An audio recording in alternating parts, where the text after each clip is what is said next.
The Assembly will hear an address by Her Excellency Mia Amor Motley, Prime Minister, Minister for National Security and the Civil Service, and Minister for Finance, Economic Affairs and Investment of Barbados. May I request protocol to escort Her Excellency.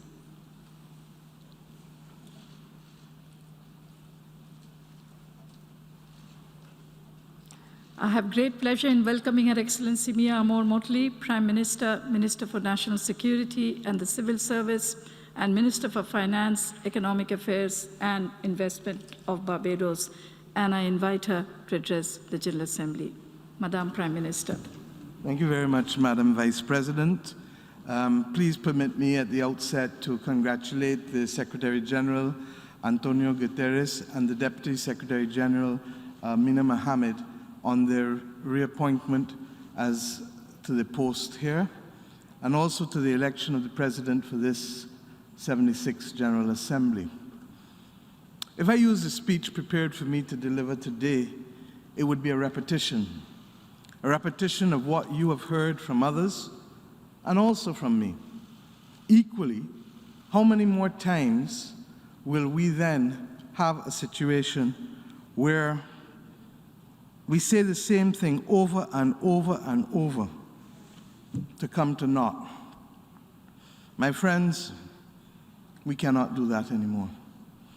And I ask simply that we recall 3 years ago when I made my maiden speech, I indicated from this very podium and told the international community that the world appeared awfully similar to what it looked like 100 years ago.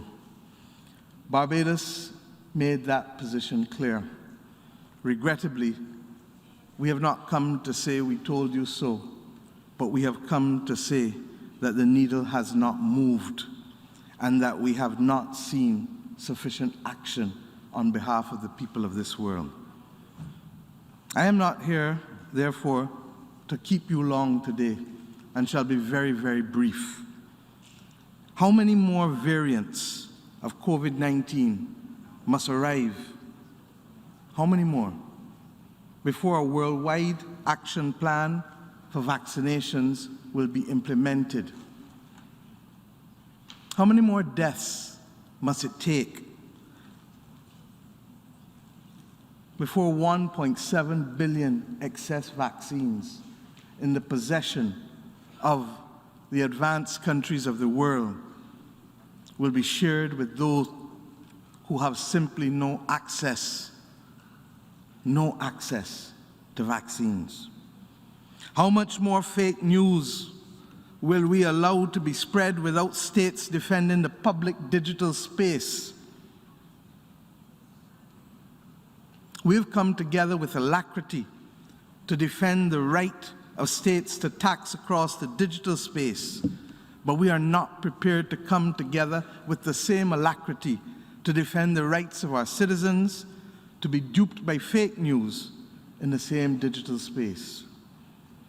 And how many more surges must there be before we ask, when will the world take action? None are safe until all are safe. How many more times will we hear that? And how much more must we do, Madam Vice President, before the global moral strategic leadership that our world needs comes? How much more global temperature rise must there be before we end the burning of fossil fuels? And how much more must sea levels climb in small island developing states before those who profited from the stockpiling of greenhouse gases contribute to the loss and damage that they occasioned, rather than asking us to crowd out the fiscal space that we have for development to cure the damage caused by the greed of others? And how many more hurricanes must destroy, locusts devour, and islands submerge before we recognize that $100 billion in adaptation is simply not even enough. The answer, Madam Vice President, is that we are waiting for urgent, global, moral, strategic leadership. How many more crises must hit before we see an international system that stops dividing us and starts to lift us up? How many more times must people come to this podium and speak about the plight of the people of Cuba and Haiti and see very little being done to lift the floor of social development, to give those people the right to pursue legitimate ambitions? How many more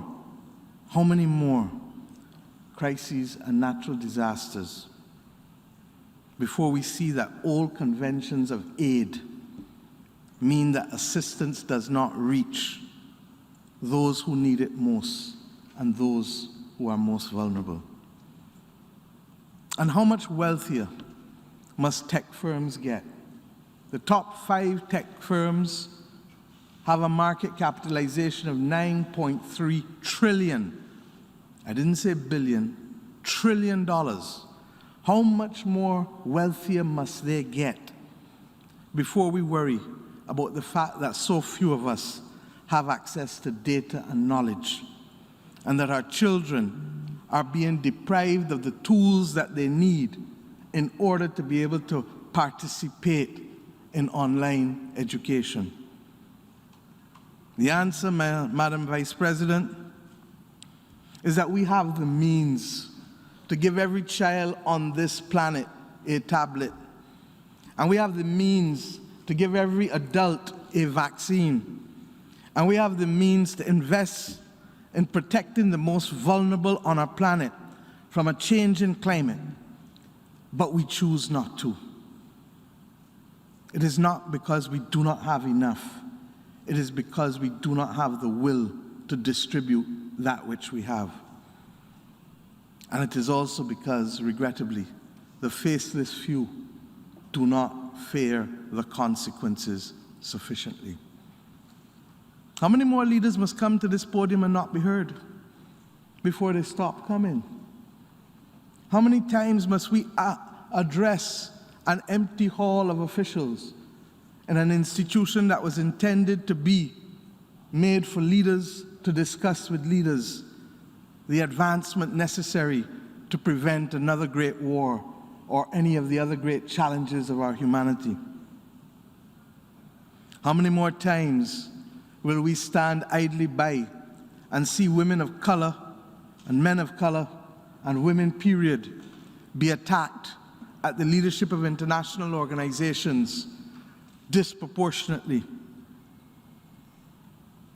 And yes, how many more times must the great needs be met simply by nice words and not have before us the opportunity to see the goodwill that is necessary to prevent nationalism and militarism? The answer, Madam President, is that this age dangerously resembles that of a century ago. A time when we were on the eve of the Great Depression, and a time when we fought a similar pandemic, and a time when fascism and populism and nationalism led to the decimation of populations through actions that are too horrendous for us to even contemplate. Our world knows not what it is gambling with. And if we don't control this fire, it will burn us all down. As I said 2 years ago, this is not science fiction. We heard the Secretary General make the same comment on Tuesday morning. This is our reality. It is not science fiction. And if the truth be told, the Secretary General's speech said it all. But who will stand in here and support him to give him the mandate and our institutions, be it the WHO, the IMF, or the World Bank, or the regional development banks, or the development institutions, who will give them the mandate to go forward if we continue to refuse to summon the political will to confront what we know we must confront? I ask us, who in here will sign the new charter, a new charter for the 21st century that is appropriate for not the next 75, because the world in which we live moves too quickly. But let us try for the next 25 years to meet the needs of a 21st century, not the needs of the middle of the 20th century and the aftermath of a world war that none of us can really relate to today. In the words of Robert Nesta Marley, who will get up and stand up? Who will get up and stand up for the rights of our people? Who will stand up in the name of all those who have died during this awful pandemic? The millions. Who will stand up in the name of all those who have died because of the climate crisis? Or who will stand up for the small island developing states who need 1.5 degrees to survive as we go to COP26? Who will stand up? Not with a little token, but with real progress.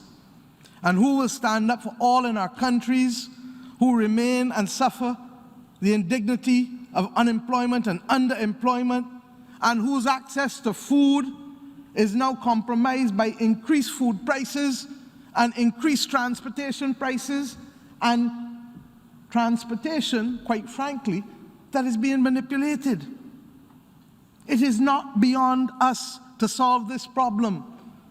If we can find the will to send people to the moon and solve male baldness, as I've said over and over, we can solve simple problems like letting our people eat at affordable prices and making sure that we have the transport. We have been told that democracy is what matters in our country, and democracy is fundamentally an issue of the majority and numbers. But why don't we count who stands up in here? And why don't we take a reckoning for the numbers in here? My friends, it is against that background that I say to you, this is not 1945 with 50 countries. This is 2021 with many countries that did not exist in 1945, who must face their people and answer the needs of their people, who want to know what is the relevance of an international community that only comes and does not listen to each other, that only talks and will not talk with each other. It is against this background that I say that our voices must be heard and our voices must matter. And today, Barbados calls at this dangerous fork in the road that the nation states of this assembly and the people of this world must indicate what direction we want our world to go in, and not leave it to the faceless few who have worked so hard to prevent the prosperity from being shared that is sufficient in this world, from being shared with all of our people. I ask you today to support us, because we will bring a resolution in plenary to endorse the approach of Antonio Guterres as Secretary General. When I met with him 2 days ago, I told him we share the same philosophy. We want the same destination. The only issue is what road we take, and what are the obstacles in that road, and what are the potholes we must overcome. My friends, I fear we leave UNGA in need of another UNGA. One with real engagement, and one to secure real progress. That is what he called for on Tuesday. I regret that the token initiatives will not close the gap. On Monday morning, I said to the Prime Minister of the United Kingdom that I was a student in his country, and that as we got off the train, there would be a pre-recorded message each time that simply said, mind the gap.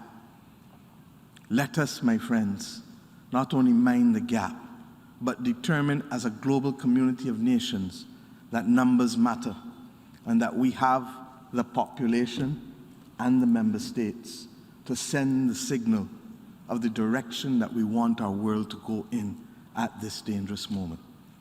And let us do so with the calm assurance that those who labor in great causes never ultimately fail, but we must summon the courage to do it. I ask us, in the name of our people, to find the global moral strategic leadership. Global because our problems are global.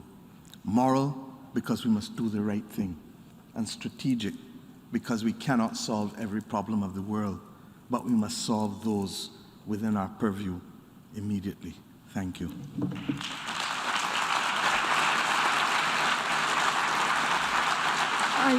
On behalf of General Assembly, I wish to thank Her Excellency Mia Amor Motley, the Prime Minister, Minister for National Security and the Civil Service, and Minister for Finance, Economic Affairs and Investment of Barbados for her statement, and I request protocol to escort Her Excellency.